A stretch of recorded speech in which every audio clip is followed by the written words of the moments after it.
జ్యోత్స్నా గారు సమాధానం చెప్తారనుకుంటే జ్యోత్స్నా గారు అవకాశం ఇవ్వండి మేడం.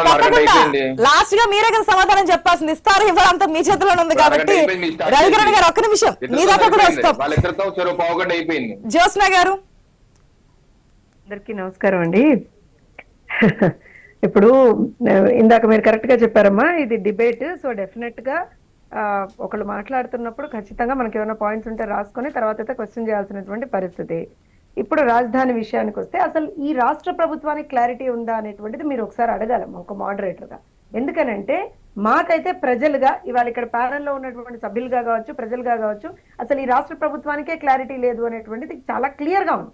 ఎందుకనంటే వీళ్ళు ఎన్నికలకు ముందర చెప్పినటువంటి మాట ఏంటి, అమరావతి రాజధాని అనేటువంటిది వీళ్ళు చెప్పినటువంటి మాట. మేము ఎలాగూ చెప్పాము, అక్కడ ఉన్నటువంటి పార్టీలన్నీ చెప్పే అది వేరే విషయం. కానీ ఇవాళ ప్రభుత్వంలో కూర్చున్నటువంటి పార్టీ ఏదైతే ఉందో ఆ పార్టీ ఎన్నికలకు ముందర చెప్పినటువంటి మాట అమరావతి ఆంధ్రప్రదేశ్ కి రాజధాని.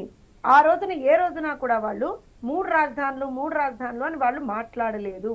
కేవలం ఒకటే రాజధాని అనేటువంటి అంశం మీద మాట్లాడారు. వాళ్ళు ఆ రోజున ఏది కూడాను మేము ఇంకొక మేము వచ్చాక ఏం చెయ్యలేకపోతే ఇంకో 5 ఏళ్ల పాటు హైదరాబాద్ ని కంటిన్యూ చేద్దరు కానీ ఆ ఆప్షన్ కూడా ఉంది అనేటువంటి వీళ్ళు ఈ ఇప్స్ అండ్ బట్స్ ఆ కండిషన్స్ అప్లై ఏం ఆ రోజున పెట్టలేదమ్మా. కాకపోతే తర్వాత అధికారంలోకి వచ్చిన తర్వాత మరి సడన్ గా ఎందుకు వచ్చిందో ఆ ఐడియా ఎవరు ఇచ్చారో కానీ, అంటే ఇందాక నేను విన్నాను ఏదో 42 మంది సలహాదారులు ఉన్నారట, వాళ్ళందరికీ ఇన్ని లక్షల జీతాలు ఇస్తున్నారట, అది వాళ్లే చెప్పారు. మీరు దాని మీద శ్వేతపత్రం అడిగారు కూడా.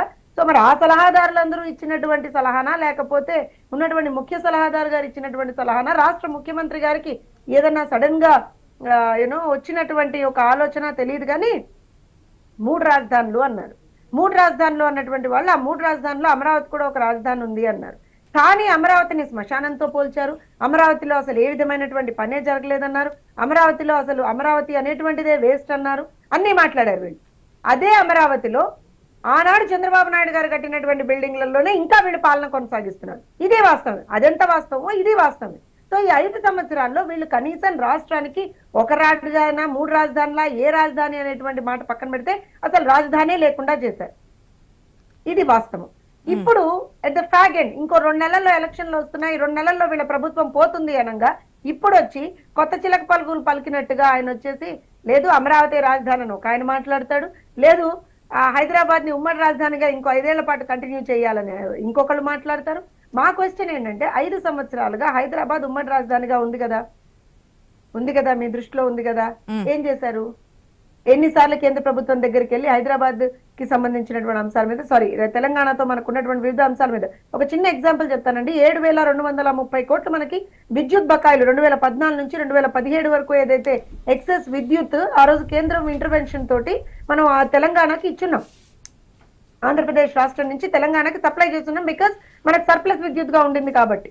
సో దానికి సంబంధించి 7,230 కోట్లకి సంబంధించినటువంటి విద్యుత్ బకాయిలు ఇవాటి వరకు రాలేదు. ఆ రోజు మేము అధికారంలో ఉన్నప్పుడు అడిగితే ఒక లేఖ ఏమన్నారు అని అంటే కేసీఆర్ గారు లేదు మేమే 5,000 ఇవ్వాలి, మాకే 5,000 రావాలి అని ఆయన అన్నారు అని ఒక మాట వచ్చింది.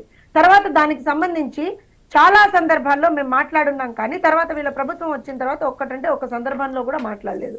ఒక విషయం ఏంటి అని అంటే ఇది ఈ మాట ఎందుకు మాట్లాడాల్సి వస్తుంది అనమాట, ఒక ప్రాపర్ ఎన్విరాన్మెంట్ మాకు ఆంధ్రప్రదేశ్ అండ్ తెలంగాణ ముఖ్యమంత్రిగా ఉన్నటువంటి అప్పుడు తెలంగాణ ముఖ్యమంత్రిగా ఉన్నటువంటి కేసీఆర్ గారి మీద తోటి మాకుంది, సాన్నిహిత్యం ఉంది, మేము ఆయన తోటి కరెక్ట్ గా మాట్లాడుతున్నాము, మ్యాగ్నానిమస్ గా రాష్ట్రానికి నీళ్లు ఇచ్చారు. ఇవన్నీ వాళ్ళు ఇవన్నీ వాళ్ళు మాట్లాడిన మాటలే కదమ్మా. మరి ఇలాంటప్పుడు దానికి సంబంధించి కోర్టులో కేసు ఉన్నప్పుడు ఆ కేసుకు సంబంధించి ఎందుకు మాట్లాడలేకపోయారు? ఎందుకు మీరు ఒక ప్రాపర్ సొల్యూషన్ కి 7,230 కోట్లు కదండి. సో ఇవాళ మీరు ఒక చిన్న అంటే వీళ్ళు చేసేటువంటి హిపోక్రిటిక్ పనుల గురించి చెప్తున్నానమ్మా. 5 సంవత్సరాలు రాజధాని కదా, ఇంకో 2 సంవత్సరాలు హైదరాబాద్ అంటున్నారు కదా. ఒక్క నిమిషం. అయితే మొన్న అంటే నిన్న కాక మొన్న ఒక 3 రోజుల ముందర వెళ్ళినప్పుడు అప్పుడు ఆ సంబంధితమైనటువంటి వాటి గురించి మేము అడిగామని చెప్తున్నారు. ఆల్రెడీ మ్యాటర్ కోర్టులో ఉంది కదా, కోర్టుకు వెళ్ళక ముందర కదా మీరు అడగాల్సింది, లేదా మీకు ఒక ప్రాపర్ రిలేషన్షిప్ కేసీఆర్ గారితో ఉన్నప్పుడు కదా మీరు అడగాల్సింది. ఇవాళ కేంద్రం దగ్గరకు పోయి ఆ 7,230 కోట్లు మీరు ఇప్పించండి అంటే ఆ మ్యాటర్ కోర్టులో ఉంది కదా. ఇప్పుడు అంటే ఎవరిని పూల్ని చేస్తున్నారమ్మా, ఎవరిని పిచ్చి వాళ్ళని చేస్తున్నారు చెప్పండి.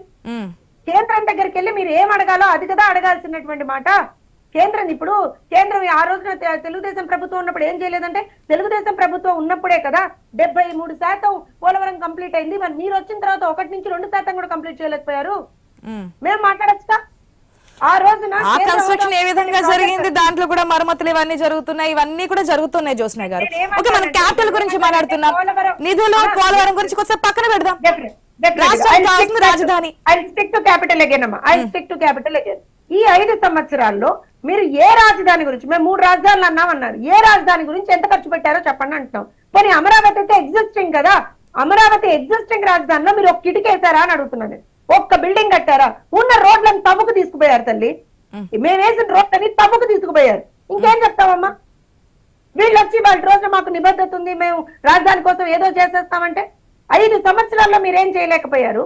రాజధాని అనేటువంటి అంశాన్ని మీరు ఒక ఏమంటారంటే ఒక దోబూచులాట ఆడారు. ఆ రాజధాని అంశంతో ఒకసారి ఒక రాజధాని అంటారు, ఒకసారి 3 రాజధానులు అంటారు. నిన్న సోషల్ మీడియాలో ఏదో ఒకటి మీమ్ కూడా వచ్చింది, అయిపోయింది ఇంకా నెక్స్ట్ 4వ రాజధానిగా హైదరాబాద్ తీసుకొస్తారు. ఏంటండి ఇది? దేశ దీంట్లో రాష్ట్ర పరువుని ఏ రకంగా తాకట్టు పెడుతున్నారు వీళ్ళు?